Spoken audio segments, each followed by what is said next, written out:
Assalamualaikum warahmatullahi wabarakatuh.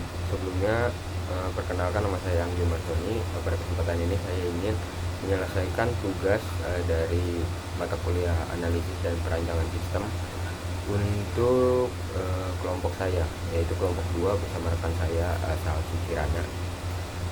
Pada kesempatan ini saya ingin menjelaskan dan melakukan video tutorial tentang langkah-langkah membuat UML. Sebelum itu kita kenali dulu apa itu UML. Jadi UML itu sendiri biasa dikenal dengan Unified Modeling Language. UML adalah bahasa pemodelan standar yang digunakan untuk menggambarkan, merancang, dan mendokumentasikan sistem perangkat lunak sebelum proses implementasi dilakukan. UML itu sendiri membantu developer atau programmer untuk memahami struktur sistem, alur proses, serta interaksi antar komponen secara visual, sehingga komunikasi menjadi lebih jelas dan terarah. Dalam perancangan sistem aplikasi, UML berfungsi sebagai blueprint atau rancangan awal agar proses pembangunan aplikasi lebih terstruktur, mengurangi kesalahan desain, dan memudahkan tahap implementasi maupun pengembangan lanjutan. Oke, pertama-tama langkah awal untuk membuat UML itu sendiri, yang pertama adalah identifikasi kebutuhan sistem. Pada tahap ini dilakukan analisis masalah, menentukan aktor yang terlibat siapa saja, setelah itu fitur yang akan dibutuhkan itu apa aja, serta alur prosesnya seperti apa nantinya. Hasil dari tahap ini menjadi dasar dalam membuat use case, activity diagram, sequence diagram, dan class diagram. Contohnya kayak pemesanannya masih manual, atau dalam sistem yang sedang berjalan itu data pesanannya sulit dicari, atau status produksinya tidak terpantau, atau laporan penjualan masih tercatat manual di sistem yang sedang berjalan. Itu langkah awal. Untuk langkah selanjutnya, menentukan aktor dan membuat use case. Pada tahap ini, hasil analisis kebutuhan sistem sebelumnya digunakan untuk menentukan siapa saja yang berinteraksi dengan sistem, atau biasa disebut aktor, dan fitur apa aja yang dapat dilakukan di dalam aplikasi nantinya, yang biasa dikenal dengan use case. Jadi aktor itu merupakan pengguna yang berinteraksi dengan sistem, sedangkan use case adalah fitur yang dapat dilakukan ya, seperti itu. Setelah itu aktor dihubungkan dengan fitur sesuai hak akses masing-masing, lalu disusun ke dalam use case diagram. Nah, nanti kita akan nanti untuk bagian ini akan dijelaskan lebih detail oleh rekan saya Salsi Kirana. Langkah selanjutnya setelah membuat use case diagram, kita akan membuat activity diagram untuk menggambarkan alur proses sistem nantinya. Nah, pada tahap ini dipilih satu proses utama, kemudian ditentukan titik awal dan akhir, disusun aktivitas secara berurutan, ditambahkan decision jika ada percabangan, lalu seluruh aktivitas dihubungkan dengan panas sesuai workflow sistem. Itu penjelasan singkat dari saya. Nah, untuk lebih detailnya akan dijelaskan oleh Salsi Kirana nantinya. Dan yang selanjutnya, setelah kita membuat use case dan di activity diagram, langkah selanjutnya adalah membuat sequence diagram untuk menggambarkan urutan komunikasi antar komponen sistem. Pada tahap ini ditentukan objek yang terlibat, kemudian pesan disusun dari atas ke bawah sesuai urutan waktu, mulai dari request customer hingga respon sistem dan notifikasi pembayaran. Langkah selanjutnya setelah sequence diagram, kita akan membuat class diagram. Langkah terakhir yang biasanya dilakukan oleh analisis dan perancangan sistem. Jadi class diagram untuk menggambarkan struktur data dan relasi antar model sistem. Class diagram diambil dari model utama seperti user, produk, order, payment, itu contohnya. Selanjutnya ditambahkan atribut atau metode serta relasi antar kelas agar sesuai dengan implementasi database dan backend aplikasi. Untuk bagian sequence diagram dan class diagram, saya akan membuat video tutorialnya setelah rekan saya menjelaskan lagi. Terima kasih. Perkenalkan, saya Salsi Kirana Laura Ibra dengan NIM 221011-40193 yang akan menjelaskan cara menentukan aktor dan use case pada sebuah aplikasi atau sistem yang sudah dibuat. Menentukan aktor dan use case itu adalah perencanaan awal dalam perancangan sebuah sistem. Jadi hasil analisis kebutuhan sistem digunakan untuk menentukan siapa saja yang berinteraksi dengan sistem atau yang disebut dengan aktor, dan fitur apa saja yang dapat dilakukan. Fitur-fiturnya itu bisa saja disebut dengan use case-nya. Kemudian aktor merupakan pengguna yang berinteraksi dengan sistem, sedangkan use case-nya itu adalah fitur yang dapat dilakukan. Oke, langsung saja saya kasih contohnya ya. Di sini saya menggunakan contoh aplikasi saya, yaitu CRM atau Customer Relationship Management. Di sini saya ada 4 aktor. Yang pertama ada admin, ada owner, ada sales, dan ada konsumen. Di sini saya menyatukan semua aktor-aktor. Bisa saja dibuat terpisah juga bisa, yaitu adminnya itu apa? Admin itu bisa mengakses apa saja, owner itu bisa mengakses apa saja, kemudian sales, kemudian konsumen itu bisa dipisah-pisah, tidak juga harus disatukan seperti ini. Ini saya disatukan saja agar lebih mudah dan tidak terlalu banyak saya menjelaskannya satu-satu. Di sini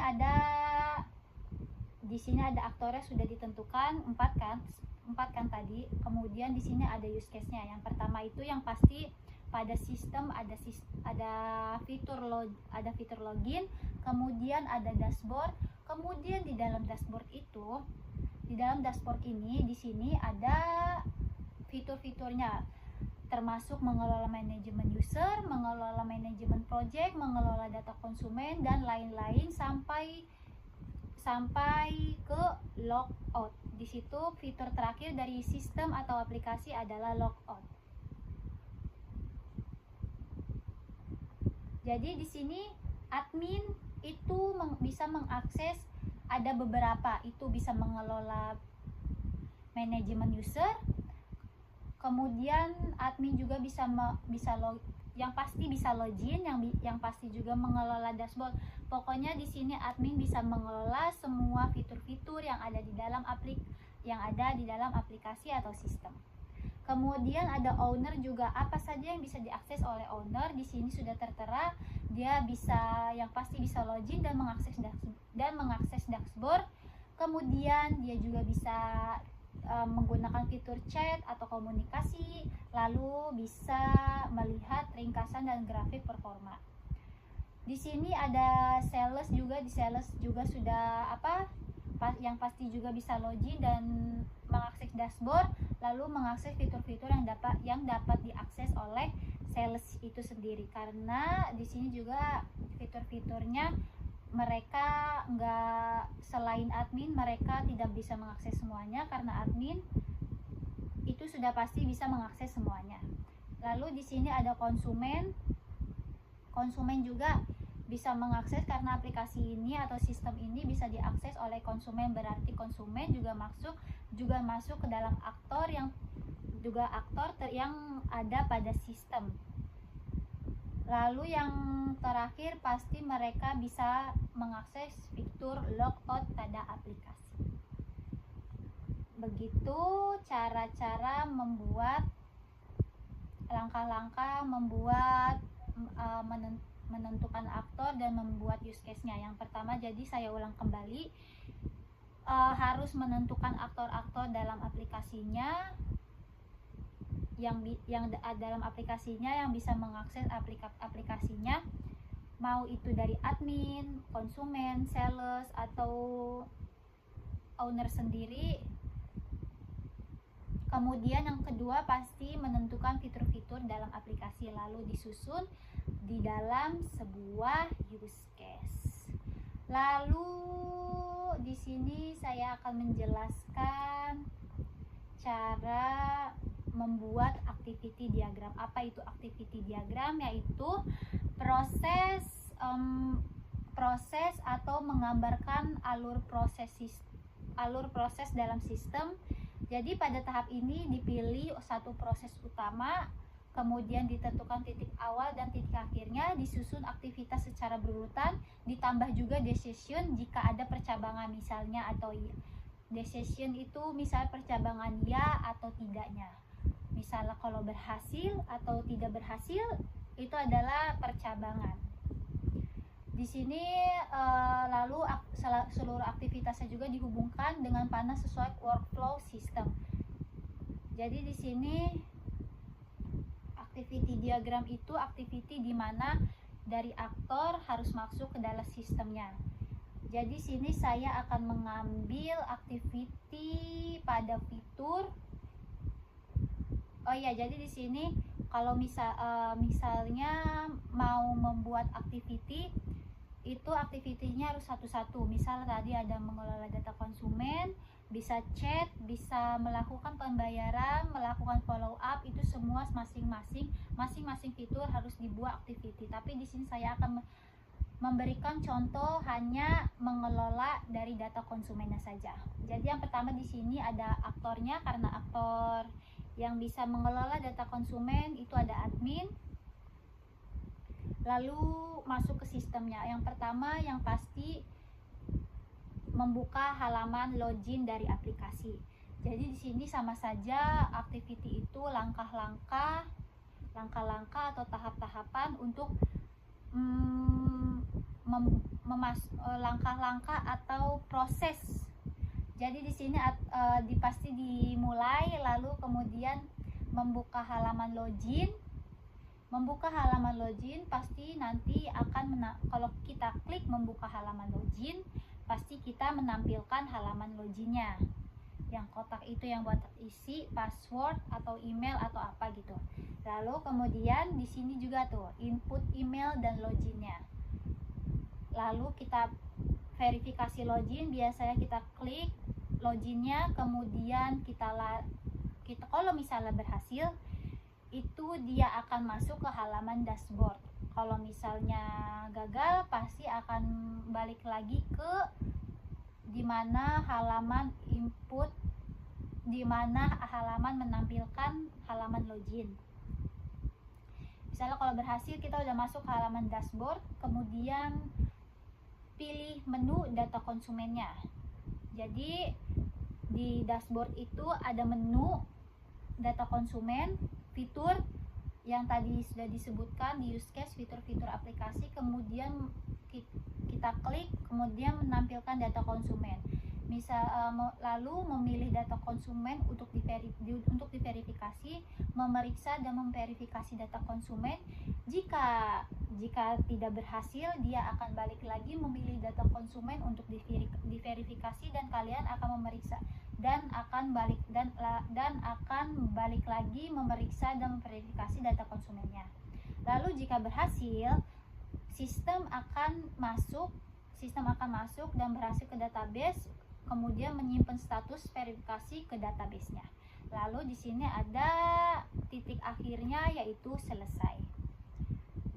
Jadi seperti ini cara membuat activity diagram pada fitur admin, yaitu mengelola data konsumen.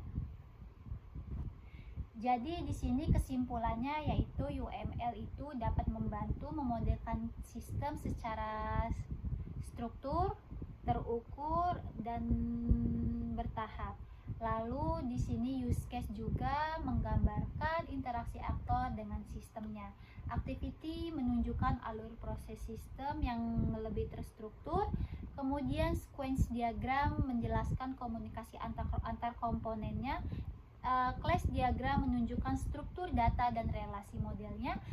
Jadi UML itu mempermudah implementasi sistem ke dalam coding. Terima kasih, kurang lebihnya mohon maaf. Wassalamualaikum warahmatullahi wabarakatuh. Di dalam file kita. Selanjutnya di bagian form ini kita memilih UML behavioral dan kemudian memilih di diagram tipe kita memilih sequence.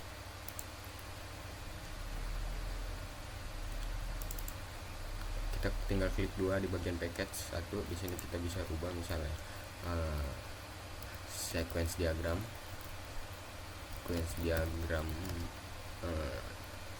sistem login, misalnya sistem.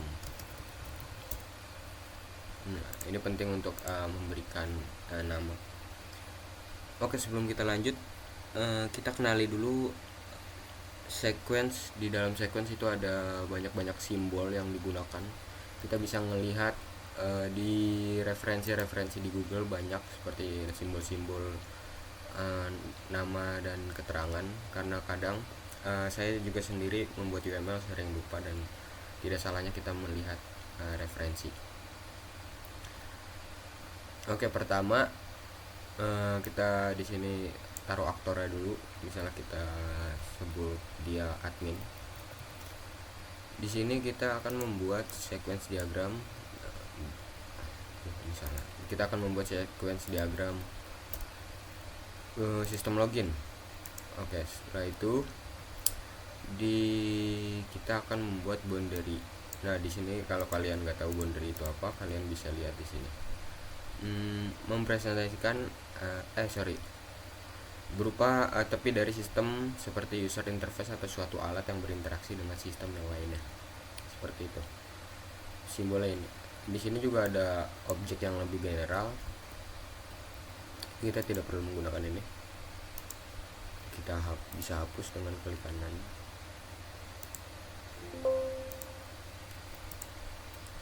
Oke.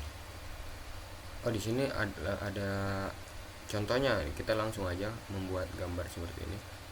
Pegawai admin. Oke. Kita coba contohkan lewat gambar seperti itu.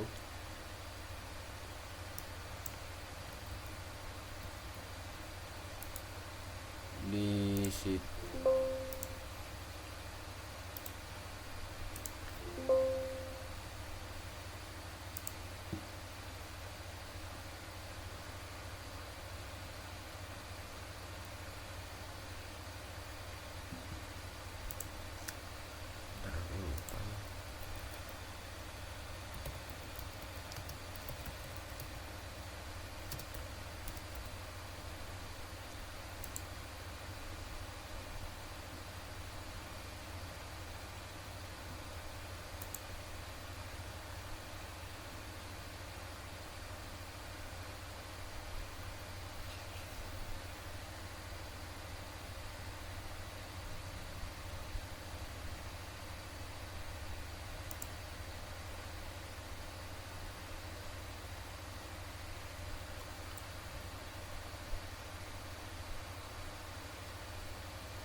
Oke, action.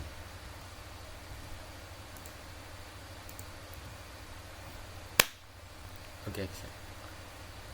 Oke, ternyata di sini ada contohnya. Kita akan membuat contoh di sini aja langsung.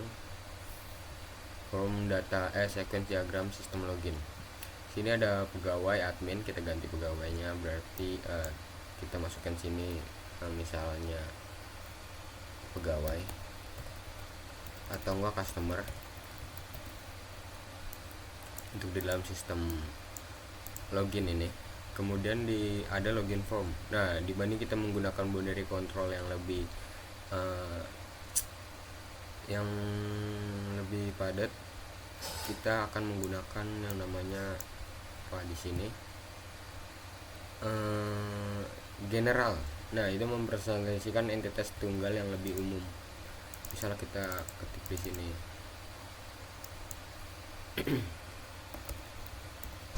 form login.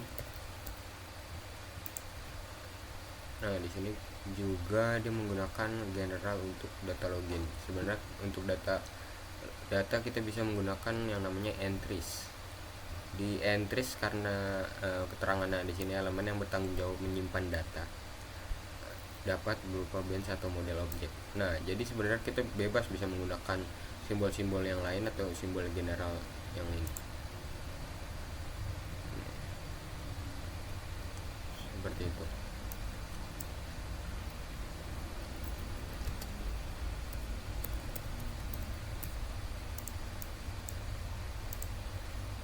Selanjutnya tinggal kita arahin saja menggunakan panah yang biasa disebut message key, yang berfungsi menggambarkan pesan atau hubungan antar objek.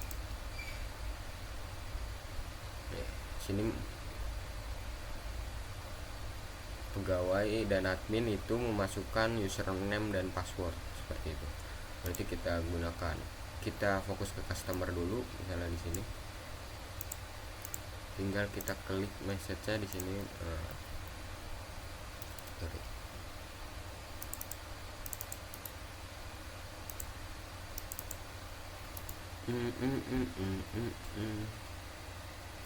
Lupa dah.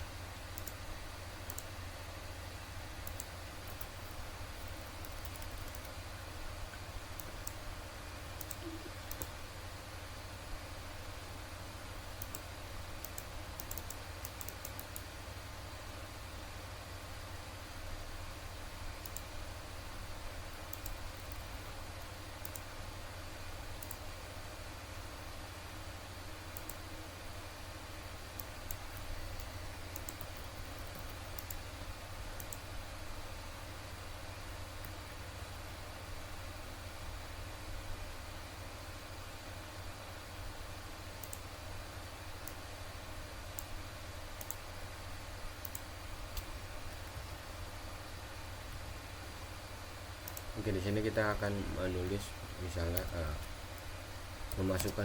menginput atau memasukkan username dan password.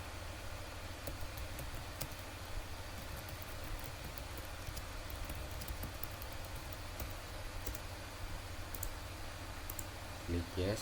Selanjutnya setelah user lanjut ke form login, itu biasanya akan melakukan validasi. Di sini. Kita klik lagi di sini, terus message-nya melakukan validasi.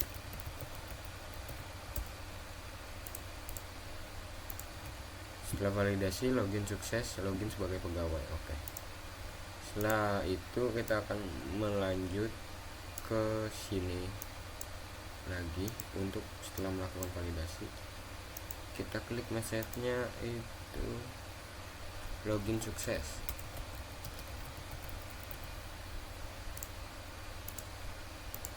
Kemudian customer akan login sebagai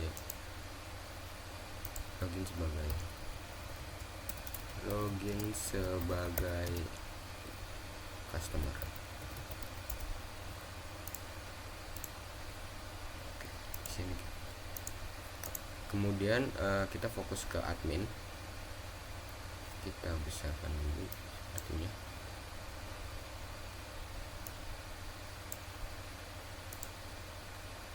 Sama alurnya sama seperti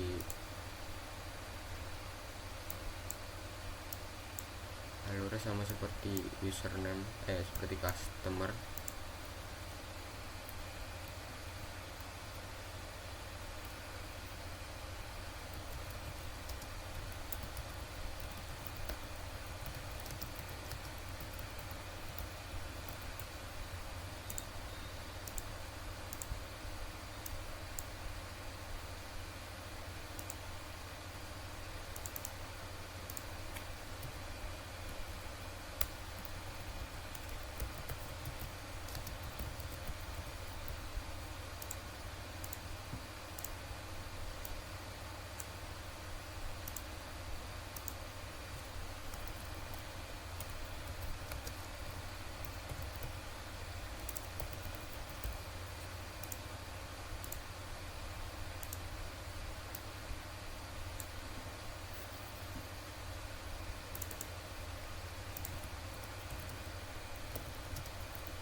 Nah, jadi seperti ini contoh pembuatan sequence diagram untuk sistem login.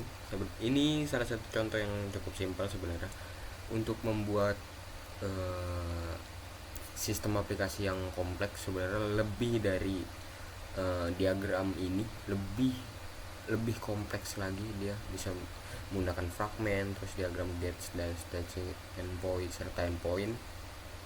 Itu digunakan semua untuk membuat fitur atau sebuah sistem yang lebih kompleks nantinya. Jadi seperti itu.